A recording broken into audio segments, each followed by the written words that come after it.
ये कहानी 17वीं सदी की है, जहाँ एक अमीर और प्रतिष्ठित लड़का अपने परिवार के साथ खुशी खुशी जीवन जी रहा था। लेकिन उसकी जिंदगी उस समय बदल जाती है जब एक खतरनाक जादूगरनी उसे श्राप देकर एक डरावने रूप में बदल देती है और फिर उसे जिंदा ही कब्र में दफना देती है। 200 साल बाद अचानक एक दिन वह अपनी कब्र से आजाद हो जाता है और इस बदली हुई दुनिया में वापस लौट आता है। लेकिन सवाल यह है कि वह लड़का 200 साल तक कब्र में जिंदा कैसे रहा और जादूगरनी ने उसे यह श्राप क्यों दिया था। आज की इस कहानी में हम यह सब जानेंगे। तो कहानी शुरू होती है साल 1760 के समय से, जहां हम कॉलिन परिवार को देखते हैं। इस परिवार में केवल 3 लोग रहते हैं। इस परिवार में अपने माता पिता के साथ सिर्फ एक छोटा लड़का होता है जिसका नाम है बर्नबास। बर्नबास का परिवार बहुत ही अमीर था क्योंकि उसके पिता का समुद्र में मछली पकड़ने का बड़ा कारोबार था। उन्होंने अमेरिका से कुछ दूरी पर समुद्र के पास एक टाउन बसाया जिसका नाम रखा गया कोलिन्सपोर्ट। आगे हम देखते हैं कि बर्नबास के पिता उसे समझाते हैं कि दौलत से बड़ा परिवार होता है, इसलिए हमेशा अपने परिवार का ख्याल रखना। कोलिन्सपोर्ट में बर्नबास के पिता ने अपने परिवार के लिए एक शानदार हवेली बनवाई जिसका नाम रखा गया कॉलिनवुड। कुछ ही सालों में उनका मछली पकड़ने का कारोबार तेजी से बढ़ने लगा। इस दौरान बर्नबास भी बड़ा होकर जवान हो चुका था। इसी जवानी के दिनों में उसका अफेयर घर में काम करने वाली एंजेलिक नाम की एक नौकरानी से हो गया। फिर एक दिन एंजेलिक बर्नबास से कहती है, मैं तुमसे बहुत प्यार करती हूँ और अब शादी करके पूरा जीवन तुम्हारे साथ बिताना चाहती हूँ। लेकिन बर्नबास शादी करने से मना कर देता है। इस बात से गुस्सा होकर एंजेलिक बर्नबास को अकेला कर देने के लिए काला जादू करती है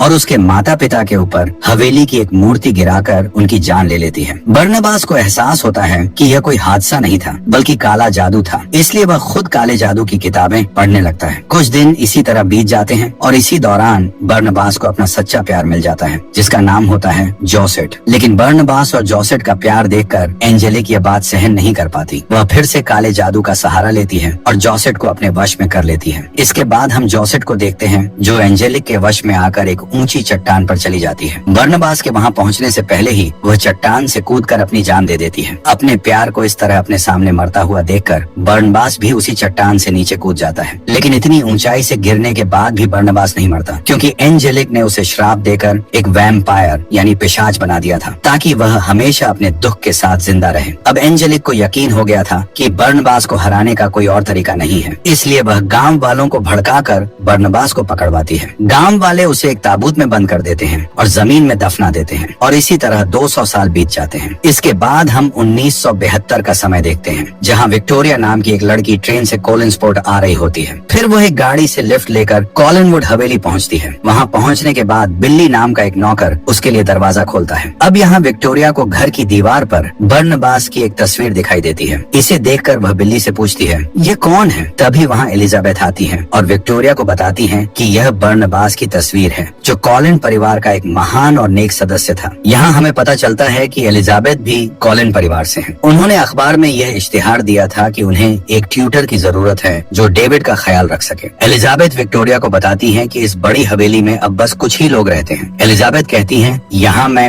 मेरी बेटी कैरोलिन, मेरा भाई रॉजर और उसका बेटा डेविड रहते हैं। इस पर विक्टोरिया एलिजाबेथ से डेविड की माँ के बारे में पूछती है। एलिजाबेथ बताती है, समुद्र में डूबने से डेविड की माँ की मौत हो गई थी, लेकिन डेविड इस बात को आज तक मान नहीं पाया। उसे लगता है कि वह अपनी माँ को देख सकता है और उनसे बात भी करता है। इसके बाद एलिजाबेथ विक्टोरिया को अपनी बेटी कैरोलिन से भी मिलवाती है। कैरोलिन असल में थोड़ी शरारती और जिद्दी स्वभाव की लड़की होती है। अब रात के समय डिनर पर एलिजाबेथ विक्टोरिया को डेविड के पिता रॉजर से भी मिलवाती है। उसी डिनर टेबल पर एक साइकेट्रिस्ट डॉक्टर जूलिया भी आती है। दरअसल डेविड अभी भी अपनी माँ को देख सकता है, जिसे लेकर एलिजाबेथ को लगा कि उसे एक मनोचिकित्सक की जरूरत है। इसी वजह से उन्होंने डॉक्टर जूलिया को बुलाया था जो पिछले 3 साल से वहीं रहकर डेविड का इलाज कर रही है। इसी बीच विक्टोरिया को थोड़ी दूर कोई सफेद चादर ओढ़े हुए नजर आता है। असल में डेविड यहाँ विक्टोरिया को डराने आया था, लेकिन वह नहीं डरी। अब आगे हम विक्टोरिया को देखते हैं जो अपने कमरे में कपड़े ठीक कर रही होती है। तभी वह देखती है कि कमरे के सामने कोई चादर ओढ़कर खड़ा है। उसे लगा कि डेविड फिर से उसे डराने आया है, इसलिए वह चादर हटाने जाती है। लेकिन चादर हटाते ही वहाँ जोसेट की आत्मा होती है। जोसेट की आत्मा विक्टोरिया को बताती है वह आ रहा है। ये कहकर आत्मा कुछ दूर चलती है और फिर गायब हो जाती है। अब दूसरी तरफ हम कुछ मजदूरों को देखते हैं जो जेसीबी से खुदाई कर रहे थे। खुदाई के दौरान उन्हें जमीन के नीचे कुछ सख्त चीज महसूस होती है। जब वे मिट्टी हटाते हैं तो उन्हें एक ताबूत मिलता है। असल में बर्नबास उसी ताबूत में कैद था। यह देखकर जब उनका सुपरवाइजर ताबूत पर लगी चेन को काटता है, तभी बर्नबास अपनी कैद से आजाद हो जाता है। बाहर आते ही वह सभी मजदूरों पर पर हमला कर देता है और एक एक करके उनकी जान ले लेता है। इसके बाद वह अपने घर यानी कॉलिनवुड हवेली पहुंचता है। गार्डन में उसकी मुलाकात बिल्ली से होती है। वह बिल्ली को हिप्नोटाइज करके अपने वश में कर लेता है और उससे पूछता है क्या इस घर में अब भी कॉलिन परिवार के लोग रहते हैं, जिस पर बिल्ली हाँ में जवाब देता है। इसके बाद बर्नबास घर के अंदर जाता है और हवेली की शाही चीजों को देखने लगता है। वह इन चीजों के बारे में बिल्ली को बताने लगता है। इसी दौरान उसे कैरोलिन और डेविड भी मिलते हैं। बर्नबास को देखकर कैरोलिन सोचती है कि शायद वह कोई पागल है जो शराब पीकर आया है, लेकिन डेविड उसे दीवार पर लगी बर्नबास की तस्वीर दिखाता है। इस पर बर्नबास कहता है यह मेरी ही तस्वीर है। जब मैं यहाँ खड़ा था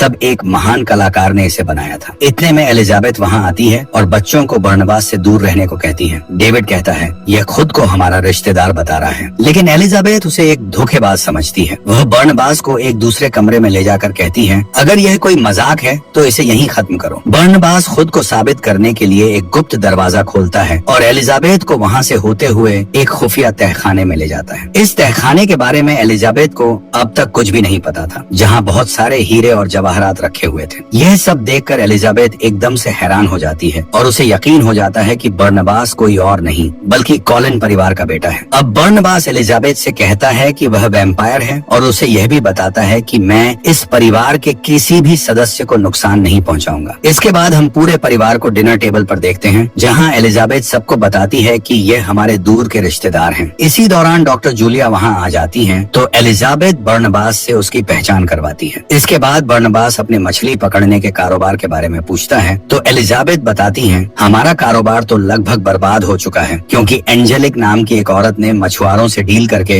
हमारे बिजनेस पर कब्जा कर लिया है। इस पर बर्नबास कहता है अब मैं आ गया हूँ तो फिर से बिजनेस को टॉप पर ले आऊंगा। इसी बीच विक्टोरिया वहाँ आ जाती है और उसे देखते ही बर्नबास उसे जोसेट कहकर बुलाता है, क्योंकि अचानक उसे ऐसा महसूस होता है कि जोसेट फिर से आ गई है। दरअसल विक्टोरिया की शक्ल बिल्कुल जोसेट से मिलती थी। फिर दोनों एक दूसरे से बात करते हैं और विक्टोरिया अपना परिचय देती है। इसके बाद हम एंजी को देखते हैं, जो असल में वही एंजेलिक है जिसने बर्नबास की जिंदगी तबाह कर दी थी। फिर काला जादू करके वह खुद एक चुड़ैल बन गई और अपना नाम बदलकर 200 सालों से जिंदा रही। इसके बाद वह ऑफिस पहुंचती है, जहां उसे पता चलता है कि पिछली रात खुदाई के दौरान उनके मजदूरों को करीब 200 साल पुराना एक ताबूत मिला था। फिर किसी ने उन सभी मजदूरों को बहुत बेरहमी से मार डाला। यह सुनते ही एंजेलिक शॉक्ड हो जाती है और उस जगह पहुंचने के बाद उसे पूरा यकीन हो जाता है कि बर्नबास वही है। वह सीधा कॉलिनवुड पहुंचती है, जहां वह एलिजाबेथ से बात करने लगती है। इतने में बर्नबास आकर जब उससे हाथ मिलाता है तो उसे एहसास हो जाता है कि यही एंजेलिक है। इसके बाद बर्नबास उसे एक दूसरे कमरे में ले जाकर फिशिंग बिजनेस के बारे में बात करता है। वह कहती है अब यह बिजनेस मेरा है और तुम जान गए होगे कि मैं कौन हूँ। इस पर बर्नबास कहता है हाँ मैं जानता हूँ, तुम वही चुड़ैल हो जिसने मेरा सब कुछ तबाह कर दिया था। मैं तुम्हें काला जादू के जुर्म में अंदर करवा दूंगा। वह हंसते हुए कहती है तुम ऐसा कुछ भी नहीं कर सकते, तुम पर कोई भी यकीन नहीं करेगा, क्योंकि मैं 200 सालों से अलग अलग रूपों में इस समाज में इज्जत से जी रही हूँ और कॉलिन स्पोर्ट अब मेरा है। उसके जाने के बाद बर्नबास एंजेलिक के बारे में सब कुछ एलिजाबेथ को बता देता है। वह कहता है ये वही चुड़ैल है जिसने मेरे माता पिता और मेरा प्यार सब कुछ छीन लिया और मैं कुछ नहीं कर पाया। इस पर एलिजाबेथ उसे मोटिवेट करती है, तुम फिर से अपना बिजनेस खड़ा कर सकते हो और अपने परिवार को एक ऊंचे मुकाम पर ले जा सकते हो। इसके बाद बर्नबास सबसे पहले अपनी हवेली की मरम्मत करवाता है और दीवारों पर खूबसूरत पेंटिंग्स बनवाकर अपनी हवेली को फिर से शानदार बना देता है। फिर अपने बिजनेस को बढ़ाने के लिए वह बिल्ली को साथ लेकर कुछ बड़े बड़े मछुआरों से मिलता है और उन्हें हिप्नोटाइज करके एंजेलिक का काम छोड़कर कोलिन परिवार के लिए काम करने के लिए तैयार करवा लेता है। इस तरह उसका मछली पकड़ने का कारोबार फिर से चलने लगता है। फिर एक दिन डॉक्टर जूलिया बर्नबास को देखती है कि वह कैरोलिन के कमरे में झांक रहा है और वहाँ रखे एक लैंप को देखकर समझने की कोशिश कर रहा है कि वह क्या चीज है। इससे जूलिया को उस पर शक हो जाता है। बर्नबास के बारे में और जानने के इरादे से वह उससे बात करती है। वह कहती है मैं एक साइकेट्रिस्ट हूँ और दिमाग का इलाज करती हूँ। फिर हिप्नोटाइज करके वह उसके बारे में सब कुछ पता कर लेती है और यह भी जान जाती है कि वह एक वैम्पायर है। इसके बाद जूलिया एलिजाबेथ से बात करती है और कहती है मैंने बर्नबास के बारे में सब कुछ पता कर लिया है कि वह एक वैम्पायर है। यह जानने के बाद भी तुमने उसे यहाँ रहने क्यों दिया? इस पर एलिजाबेथ कहती है ये बात एक राज ही रहने दो, उसके रहने से घर में किसी को भी कोई खतरा नहीं होगा। दूसरी तरफ बर्नबास कैरोलिन से कह रहा होता है मुझे सिखाओ कि आज के जमाने में प्यार कैसे होता है। इस पर कैरोलिन उसे सलाह देती है तुम्हें पहले अपने लुक और अजीब बर्ताव को बदलकर एक नॉर्मल इंसान की तरह रहना होगा, जिससे लोग तुमसे बात करने में सहज महसूस करें। इसके बाद प्यार कैसे होता है ये तुम धीरे धीरे खुद ही सीख जाओगे। अगले दिन हम डॉक्टर जूलिया को बर्नबास का खून निकालते हुए देखते हैं। जूलिया ने बर्नबास को यकीन दिला दिया था कि वह उसका सारा खून निकालकर उसके अंदर अंदर इंसानी खून डाल देगी, जिससे वह वापस इंसान बन जाएगा। इसके बाद के सीन में हम समुद्र के किनारे बर्नबास और विक्टोरिया को एक साथ देखते हैं। उन्हें देखकर लग रहा था कि दोनों एक दूसरे को पसंद करने लगे हैं। आगे हम देखते हैं कि एंजेलिक अपने बिजनेस के सभी बोर्ड मेंबर्स के साथ मीटिंग कर रही थी। वहाँ सब उसे बताते हैं कि उनका बिजनेस धीरे धीरे गिरता जा रहा है, क्योंकि बर्नबास का बिजनेस बहुत तेजी से बढ़ रहा है। एंजेलिक कहती है, मेरी बर्नबास के साथ मीटिंग अरेंज करो। शाम को वह बर्नबास से मिलती है और उसे एक चेक देते हुए कहती है, ये पैसे लेकर फिशिंग बिजनेस छोड़ दो। लेकिन बर्नबास ऐसा करने से मना कर देता है। तब एंजेलिक उसके पास जाकर उसे मनाने की कोशिश करते हुए कहती है, हम दोनों साथ में मिलकर बिजनेस चलाते हैं। लेकिन बर्नबास फिर भी तैयार नहीं होता। वह कहता है, जो तुमने मेरे साथ किया वह मैं कभी नहीं भूल सकता। इधर विक्टोरिया को रात में एक सपना आता है, जिसमें वह अपना बचपन देखती है। असल में बचपन से ही उसे जोसेट की आत्मा दिखाई देती थी और वह उससे बातें भी किया करती थी। लेकिन उसके माता पिता उसकी इस बात को समझ नहीं पाए और उसे पागल समझकर मानसिक अस्पताल भेज दिया। तभी उसकी नींद खुल जाती है और वह अपने सामने जोसेट की आत्मा को खड़ा देखती है। इसे देखकर वह आत्मा के पीछे पीछे चलने लगती है। आत्मा हवेली में लगे झूमर के ऊपर जाकर ठीक उसी तरह कूद जाती है जैसे उसने आत्महत्या की थी। अगले दिन बर्नबास सबकी सहमति से घर में एक पार्टी रखता है, जिसमें वह शहर के कई लोगों को आमंत्रित करता है। पार्टी के दौरान बर्नबास देखता है कि डेविड एक कमरे के बाहर खड़ा है और कहता है कि उसके पिता ने किसी को अंदर जाने से मना किया है। यह सुनकर बर्नबास समझ जाता है कि अंदर कुछ गड़बड़ हो रही है। जब वह कमरे की खिड़की से लटककर अंदर झांकता है तो देखता है कि डेविड के पिता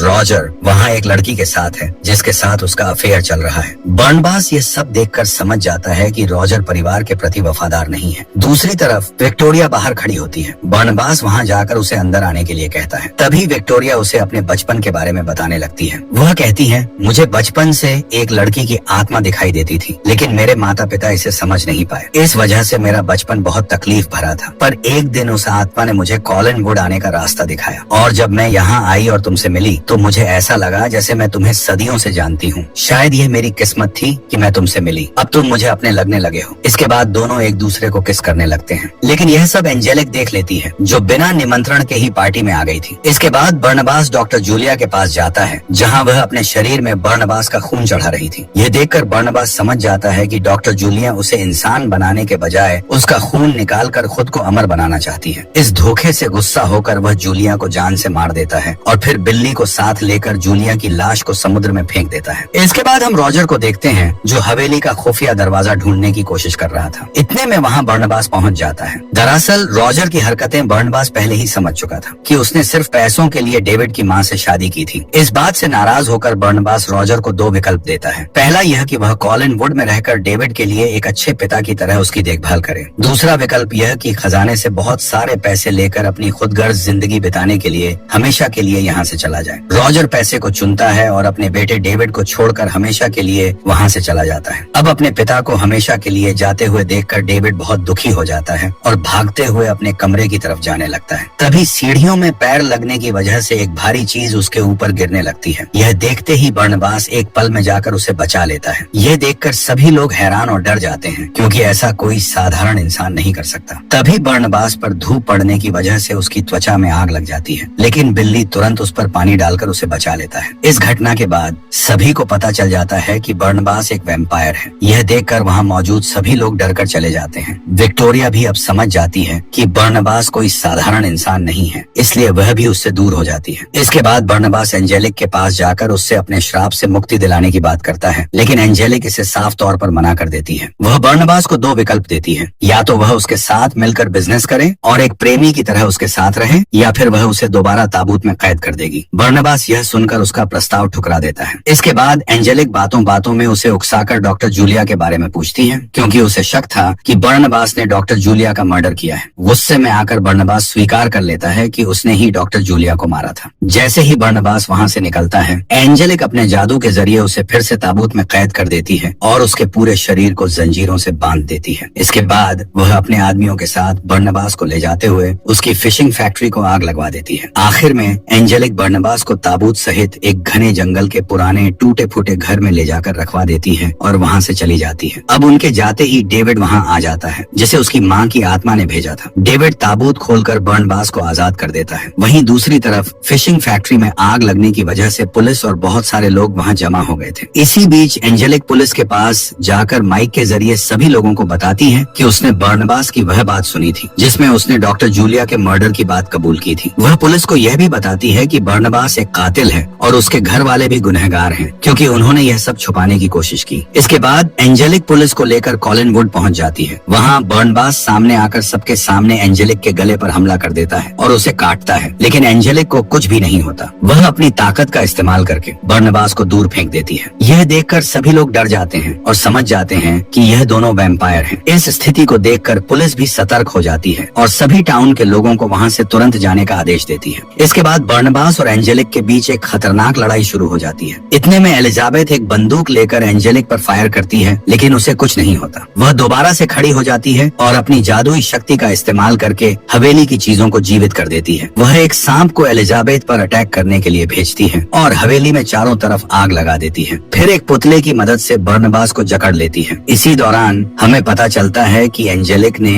अपनी जादुई शक्तियों से कैरोलिन को एक खूंखार वुल्फ में बदल दिया था। कैरोलिन सामने आकर एंजेलिक पर टूट पड़ती है और उसे मारने की कोशिश करती है, लेकिन एंजेलिक अपनी ताकत से उस पर भारी पड़ती है और कैरोलिन को मारकर बेहोश कर देती है। इसके बाद एंजेलिक बर्नबास के पास जाकर उसे मारने वाली होती है। वह कहती है, मैंने तुम्हारा सब कुछ तबाह कर दिया और डेविड की माँ डूबकर नहीं मरी थी, बल्कि मैंने ही उसे मारा था। तभी वहाँ डेविड आकर कहता है, उसे छोड़ दो, नहीं तो मेरी माँ तुम्हें मार डालेगी। इसी दौरान हम देखते हैं कि डेविड की माँ की आत्मा सामने आती है और अपनी शक्ति से एंजेलिक पर हमला कर देती है। एंजेलिक बड़े से झूमर से टकराकर गिर जाती है। इसके बाद बर्नबास भी उस पुतले की जकड़ से छूट जाता है और सबको बाहर जाने के लिए कहता है। फिर वह एंजेलिक के पास जाता है और उसे समझ आता है कि एंजेलिक जैसी चुड़ैल का अंत इस झूमर के टूटने से होना था। अब देखते ही देखते एंजेलिक की मौत हो जाती है। दूसरी तरफ हम विक्टोरिया को देखते हैं जो उसी चट्टान की ओर जा रही होती है जहाँ से गिरकर जोसेफ ने आत्महत्या की थी, क्योंकि वह जान चुकी थी कि बर्नबास एक वैम्पायर है और एक साधारण इंसान और एक वैम्पायर कभी एक नहीं हो सकते। अब बर्नबास उसे ढूंढते हुए जल्दी से उस चट्टान पर पहुंच जाता है और गिरने से पहले उसे पकड़ लेता है, पर वह कहती है, हम दोनों कभी भी एक नहीं हो सकते क्योंकि मैं एक साधारण इंसान हूँ। अब एक ही रास्ता है, तुम मुझे भी अपनी तरह वैम्पायर बना दो। लेकिन बर्नबास इस बात के लिए राजी नहीं होता। इसके बाद विक्टोरिया उस चट्टान से नीचे गिर जाती है। उसे बचाने के लिए बर्नबास उससे पहले उसे काट लेता है, जिससे विक्टोरिया नीचे गिरने के बाद भी नहीं मरती, बल्कि वह भी एक वैम्पायर बन जाती है। अब ये दोनों एक दूसरे को देखकर खुश हो जाते हैं क्योंकि दोनों एक जैसे हो गए हैं और हमेशा एक साथ रहेंगे। कहानी के आखिर में हमें समुद्र की गहराई में डॉक्टर जूलिया की लाश दिखाई जाती है, जिसकी आंखें खुल जाती हैं क्योंकि बर्नबास ने उसे काट कर मारा था, जिससे वह भी एक वैम्पायर बन चुकी थी। और इसी के साथ कहानी यहीं पर खत्म हो जाती है। दोस्तों, उम्मीद है कि यह कहानी आपको पसंद आई होगी। मिलते हैं आपसे एक और मजेदार कहानी के साथ।